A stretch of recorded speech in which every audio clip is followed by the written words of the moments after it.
नमस्कार मित्रांनो. तर आज आपल्याकडे होती मंथली एक्सपायरी अर्थातच आपल्या एनएससी ची. कारण आपल्या सर्वांना माहिती आहे का आपल्याकडे दोन प्रकारच्या एक्सपायरी होतात. एक होती एनएससी ची आणि दुसरी होती बीएससी ची. तर आज होती आपल्या एनएससी ची एक्सपायरी, मंथली एक्सपायरी.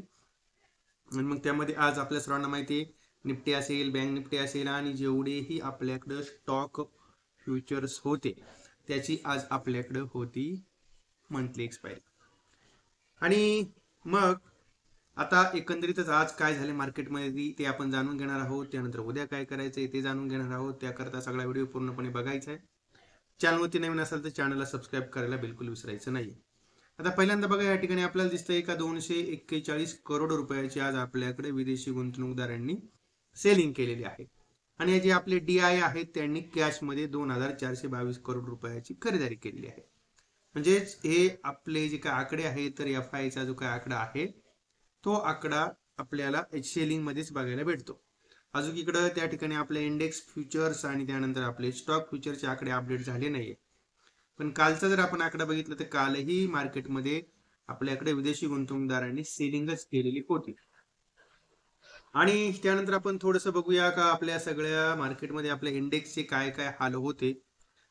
तर ते आपण एकदा या ठिकाणी जाणून घेऊ इंडेक्स मध्ये काय काय हाल आहेत.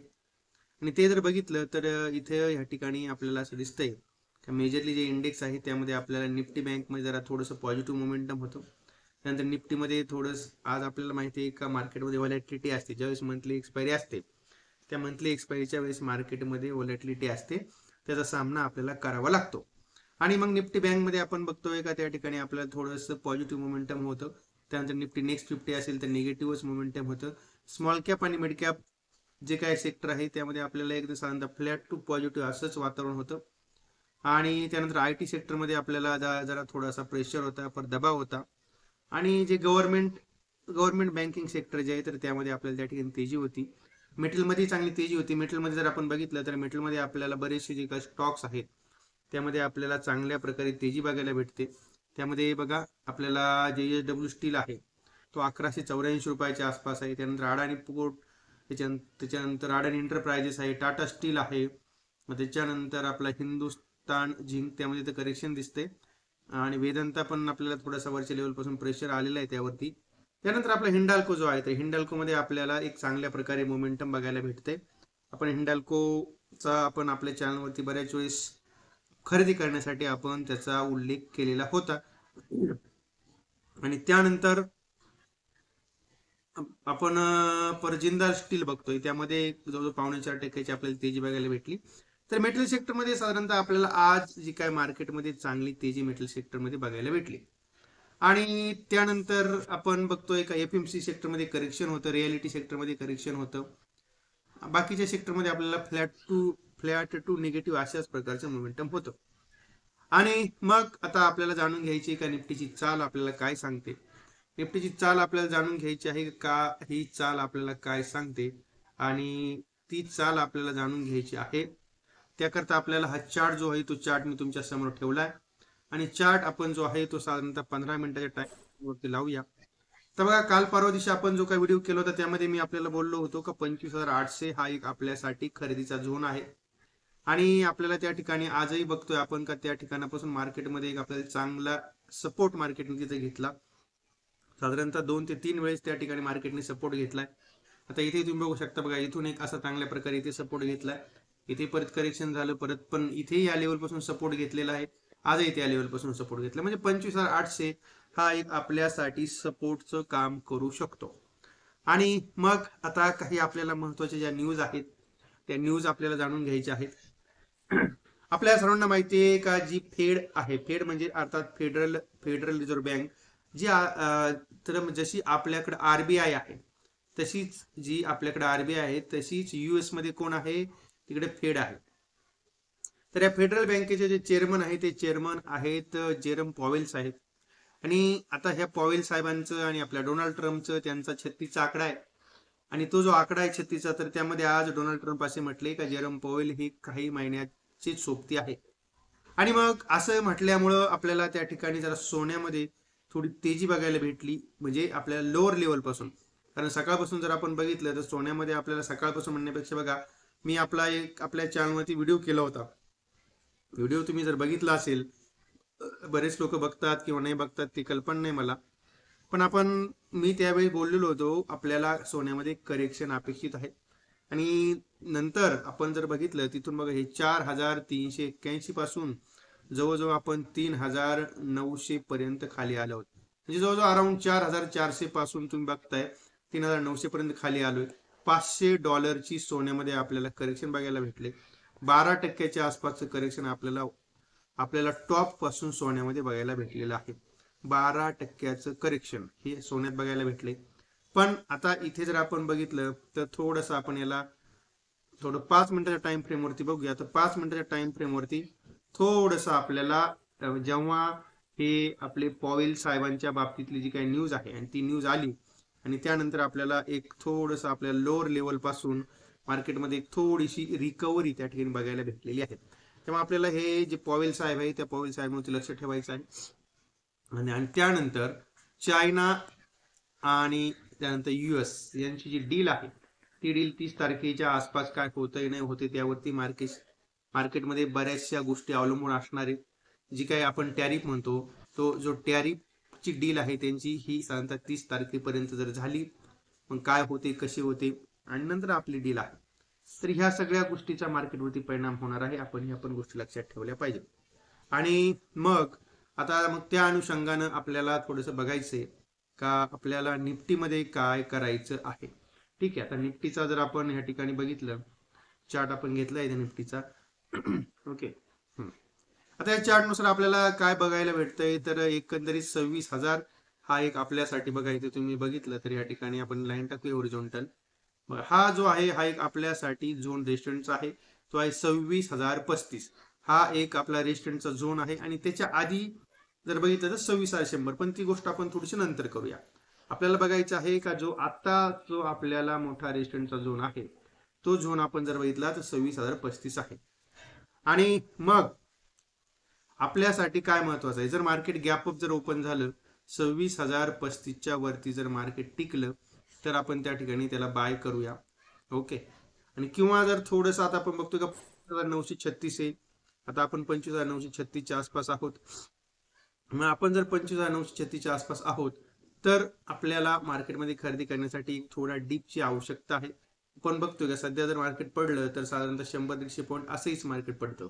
मग थोडासा डीप म्हटल्यानंतर आपल्याला अराउंड 25,820च्या आसपास जो आहे तो एक आपल्या खरेदीचा चांगला बाय झोन असेल. आपण त्या झोनच्या आसपास आपण त्या ठिकाणी खरेदी करायला हवी. कारण काय आहे, जो मधला जो झोन आहे तो मधला झोन आपल्याला टाइमपास, तो झोन आपला टाइमपास करतो आणि मग आपणही टाइमपास मध्ये आपण त्या ठिकाणी फसतो कुठेतरी. तेव्हा ह्या रेंजला धरून आपण इथे या ठिकाणी काम करायला पाहिजे. पुढे बघूया आपण या ठिकाणी आपला बँक निफ्टी जो आहे तो बँक निफ्टीचा इंडेक्स काय आपल्याला सांगतोय आपण ते जाणून घेऊ. तर हा बँक निफ्टी जर आपण या ठिकाणी बघितला तर बँक निफ्टीसाठी आपण बघतोय जो आज आपल्याला दिवसभरामध्ये रेजिस्टंट होता तो होता आपला 58,271. सपोर्ट जर बघितला तर हा सपोर्ट आपला आहे 57,800च्या आसपासचा. मग आता इथे आपण बघतोय हा जो सपोर्ट आहे तर हा सपोर्ट, आणि त्यानंतर मध्ये आपण बघतोय की 58,000ला पण मार्केटने आज आपल्याला या ठिकाणी सपोर्ट घेताना दिसलं. मार्केट बघा, हा जो 58,000चा झोन आहे तर इथेही या ठिकाणी सपोर्ट घेतला. मग आपण थोडीशी वाढ बघा, 58,000च्या आसपास जर बँक निफ्टी आला तर त्या ठिकाणी एखादा आपण त्या ठिकाणी कॉल इन द मनी पण कॉल घेऊ शकता. किंवा मग जर 58,300च्या जर वरती टिकला तर आपण त्या ठिकाणी खरेदी करू शकता. तर आपले हे 2 पॉईंट आहेत. आणि तिथून टार्गेट जर बघितलं तर 58,000ला खरेदी केल्यानंतर 58,300 ते 58,500 पर्यंत टार्गेट आपल्याला भेटेल. आणि आपल्या निफ्टीमध्ये जे टार्गेट आहे ते टार्गेट अराउंड 26,100 आणि त्यानंतर 26,300चं टार्गेट इथे काही दिवसामध्ये आपल्याला निफ्टीमध्ये सुद्धा बघायला भेटतील. तेव्हा आपल्याला ह्या ज्या काय म्हणजे आता आपली ही जी काय रेंज आहे त्या रेंजवरती आपल्याला त्या ठिकाणी लक्ष ठेवायचं आहे. ओके.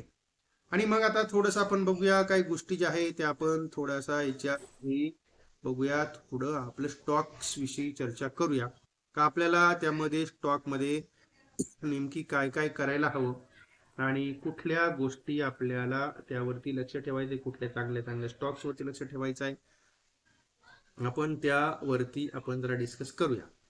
आता बघा, का जर आपण बघितलंय तर इथे आपल्याला एक आपण साधारणतः आपले मेंबरशिपचा जो आपला व्हिडिओ आहे, आपण म्हणजे आपले चॅनलच्या मेंबरसाठी आपण जो व्हिडिओ केला होता, त्यामध्ये आपण JSW स्टीलचा आपण त्या ठिकाणी उल्लेख केला होता. मी त्या ठिकाणी आपल्याला एक खरेदीची आपण झोन जो आहे तो झोन आपण एक त्या ठिकाणी तुमच्याबरोबर मी डिस्कस केला होता. पण त्या झोनला आपल्याला बाय करायचं होतं आणि आपण त्या सगळ्या गोष्टी आपण डिस्कस केल्या होत्या. आणि तो व्हिडिओ जो आपण टाकला होता, तो व्हिडिओ अराउंड आपण टाकला होता 21-22 तारखेच्या आसपास. आणि त्यावेळेस आपली ही साधारणतः आपला झोन हा होता 1150च्या आसपास. आणि तिथून आपल्याला एक 1184 रुपयापर्यंतची एक चांगली मोठी मुवमेंट आपल्याला याच्यामध्ये बघायला भेटलेली आहे. तेव्हा जर आपल्याकडे असेल तर थोडंसं प्रॉफिट बुक करायला काही हरकत नाही आता. ओके. आणि असंच आपल्याला बघायचं आहे स्टॉक. आपण बघूया रिलायन्सची काय कंडिशन आहे. Reliance industries limited. ठीक आहे. आता हा जो रिलायन्स आहे तोही आपण आपल्या ग्रुपवरती काल परवा शेअर्स केला होता.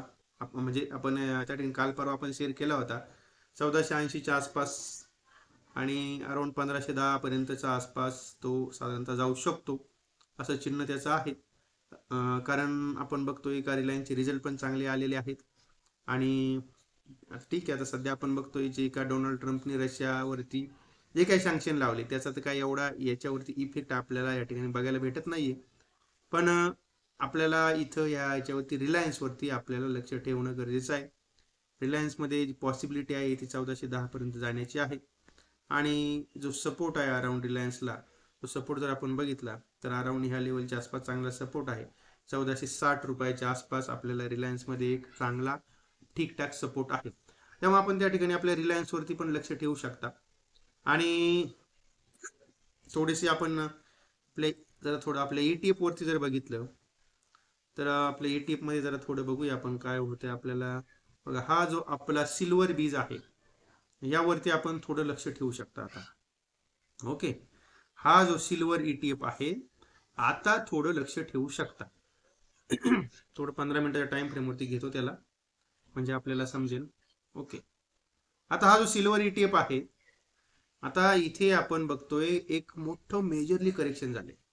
मी सर्वांना सांगितलं होतं, मी आपल्याला त्याच्यासाठी व्हिडिओ मी बनवला होता. चांदी आणि सोन्यामध्ये करेक्शन आपल्याला येऊ शकतं, सध्या खरेदी करू नका. इथून आपण बघतोय का 180 पासून आपल्याला जवळजवळ 133 रुपयापर्यंत तो आलाय. 50 रुपयाचं करेक्शन त्यामध्ये झाले. 30% आसपासचं करेक्शन आपल्याला त्यामध्ये सिल्वर ETF मध्ये आपल्याला बघायला भेटते. तेव्हा आता सध्या आपल्याला ह्या ठिकाणी याच्या सिल्वर ETF मध्ये थोडं थोडं आपण काही SIPच्या स्वरूपामध्ये किंवा मग आता खरेदी कसं करायचं बघा. आता सध्या आपण थोडंसं 130च्या आसपास खरेदी करा. त्यानंतर थोडं आणखीन जर आपल्याला भेटला आणखीन 5-10% करेक्शन झालं 120ला थोडंसं खरेदी करा. आणि त्यानंतर अजून थोडं करेक्शन झालं तर 110ला भरपूर खरेदी करा. इथे आपण 25% खरेदी करा, इथे 25% खरेदी करा आणि इथे बाकीचे 50% खरेदी करा. जर असं तुम्ही जर केलं तर तुम्हाला याच्यामध्ये पण सुद्धा चांगले पैसे भेटतात आता. कारण आपण बघतो एवढी मोठी तेजी आली आणि ही सगळी तेजी आपल्याला सोहा होताना दिसली तर हा आपल्या दृष्टीने खरेदीचा चान्स आहे. ओके. तेव्हा आपल्याला याच्यावरती सुद्धा लक्ष ठेवायचे. तसंच आपल्याला गोल्ड ETF जो आहे, गोल्ड ETF वरती सुद्धा आपल्याला त्या ठिकाणी लक्ष ठेवायचं आहे. गोल्ड बीज आपण त्याला म्हणूया. आणि पॉन कंपनीचा घेतलं तर गोल्ड बीज येतो. त्यामध्ये आपण बघतोय एक आपल्याला मेजरली करेक्शन झाले बघा. इथे या ठिकाणी आपण बघतोय का 108 रुपये होता हा आणि आता हा जो 96 रुपये आलाय. पण थोडंसं अजून वेट करा. माझ्या माहितीप्रमाणे 90 रुपयाच्या आसपास जर आला तर आपल्याला हा ह्या ठिकाणी बेस्ट बाय असू शकतो. तेव्हा आपल्याला याच्यावरती सुद्धा लक्ष ठेवायचं आहे. 90 रुपयाच्या आसपास जर आला तर त्या ठिकाणी ॲक्युलेट करायचं आहे. त्या ठिकाणी खरेदीचा चान्स आपल्याला त्याच्यामध्ये शोधायचा आहे. तर ह्या अशा प्रकारे आपल्याला काही महत्त्वाच्या गोष्टी मी तुमच्याबरोबर शेअर केल्या. अर्थात हा जो काही सगळा व्हिडिओ होता तो सगळा व्हिडिओ आपल्या दृष्टीने मी एज्युकेशनल म्हणून बनवला होता. या व्हिडिओमध्ये कुणालाही कुठल्या प्रकारे खरेदीचा किंवा विक्रीचा सल्ला मी दिला नाही. आपण याची कृपया नोंद घ्या. कुठलाही ट्रेड करताना आपण आपल्या जबाबदारीवरती ट्रेड करा. आणि त्यानंतर जो आपला टेलिग्राम चॅनल आहे त्याची लिंक तुम्हाला डिस्क्रिप्शनमध्ये मी खाली दिली आहे. आपण त्या लिंकवरती जाऊन टेलिग्राम चॅनल आपला जॉईन करू शकता. आणि आणि त्यानंतर आपला जो टेलिग्रामचा पेड ग्रुप आहे त्याचीही लिंक तुम्हाला डिस्क्रिप्शनमध्ये मी खाली दिली. आपण त्या लिंकवरती जाऊन टेलिग्रामचा पेड ग्रुप आपला जॉईन करू शकता. आणि तेव्हा आता इथे आपण थांबूया. जर कोणाला आपल्या चॅनलची जर मेंबरशिप घ्यायची असेल तर ती आपण मेंबरशिप आपल्या चॅनलची मेंबरशिप आपण घेऊ शकता. त्यासाठी आपल्याला 299 रुपये चार्जेस आहेत पर मंथ. आणि त्यामध्ये तुम्हाला आपल्या टेलिग्राम चॅनलची तुम्हाला लिंक पण भेटेल फ्रीमध्ये, आपला जो आपला पेड ग्रुप आहे तो. आणि त्यामध्ये तुम्हाला व्हिडिओ सुद्धा भेटतील. आणि 1350 रुपयामध्ये आपला टेलिग्राम चॅनल आहे. इथे तुम्हाला आपल्या युट्यूब चॅनलची मेंबरशिप आहे, इथे YT मेंबरशिप आहे, आणि इथे टेलिग्राम चॅनलची 12 महिन्याची मेंबरशिप आहे. त्यासाठी 1350 रुपये चार्जेस आहे. त्यामध्ये फक्त तुम्हाला जे काय कुठले चांगले आपले स्विंग ट्रेडिंगचे वगैरे असतात ना, चांगले चांगले चांगले चांगले स्टॉक्स, आणि त्याविषयी मी तुमच्या बरोबर फक्त माहिती शेअर करत असतो. ओके. तेव्हा आता इथे आपण थांबूया आणि आता परत भेटूया आपण नवीन विषयासह. तेव्हा माहिती चांगली वाटली असेल तर आपण आपल्या या व्हिडिओला लाईक करा, शेअर करा आपल्या मित्रांपर्यंत. चॅनलवरती नवीन असेल तर चॅनलला सबस्क्राईब करायला बिलकुल विसरू नका.